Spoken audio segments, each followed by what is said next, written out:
নমস্কাৰ জীৱন বাতৰ মঞ্চলৈ সকলোকে স্বাগতম জনাইছোঁ। আজি বিশেষ এটা অনুষ্ঠান দিচাংমুখ লিগিৰিবাৰীৰ সেইখন প্ৰাংগণত উদীয়মান ছাত্ৰ ছাত্ৰীসকলক বিশেষ এটা অভিনন্দন সম্পন্ন কৰা হ'ব। আপোনালোকে সম্পূৰ্ণ ভিডিঅ'টো চাই থাকিব, আপোনালোকক দেখুৱাই গৈ থাকিব। English department music first sem তাত প্ৰথমবাৰৰ বাবে মই ঘৰৰ পৰা ওলাই গৈছোঁ, অকলে আছোঁ। বহুত কাম বহুত নতুন বস্তু শিকিছোঁ।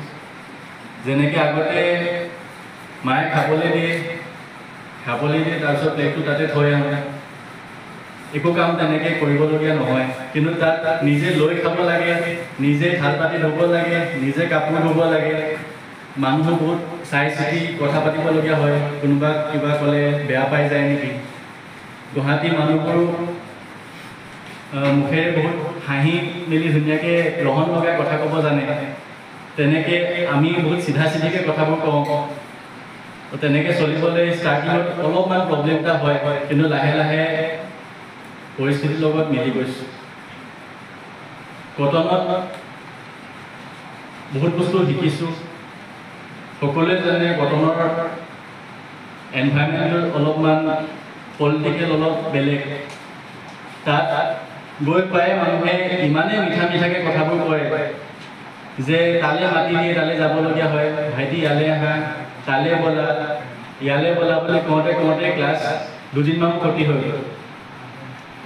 তো এইবোৰ বাদ দি পিনি মানে কিতাপ পঢ়ালে মনোযোগ দিবলৈ কাৰণে মানে অলপমান ষ্টাৰ্টিঙত কষ্টই হৈ গৈছিলে। সেইকাৰণে ঘৰলৈকে গুচি আহিলোঁ অলপ দিনৰ কাৰণে। ঢেকীয়াখোৱা নামঘৰ গ'লোঁ। তাতে ফোন আহিলে যে গাঁৱতো এনেকৈ সম্বৰ্ধনা অনুষ্ঠান পাতিছে। তো একে সময়তে সোমাই গৈছোঁ। আজি ৰাতিকে আকৌ গুৱাহাটীলৈ উভতিম। তো সেইটোৱে বহুত ভাল লাগিছে। মইতো এতিয়া UG ফাৰ্ষ্ট চেম গৈছোঁহে, বেছি ক'বলগীয়া একো নাই, নতুন এক্সপিৰিয়েঞ্চ পাইছোঁ। তো সেইটোৱে, ধন্যবাদ। মেজৰ কিয় লৈছা? তোমাৰ মেজৰ কি লৈছা?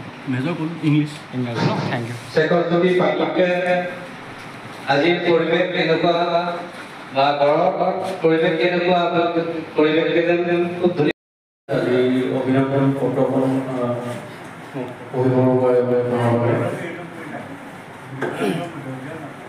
লিগিৰিবাৰী গাঁও মানৱ উদ্যোগত টাইগাৰ ক্লাব শিল্পী সমাৰোহ অসম ৰাজ্য উদ্যোগত অভিনন্দন পত্ৰখন মই পঢ়িব বিচাৰিছোঁ।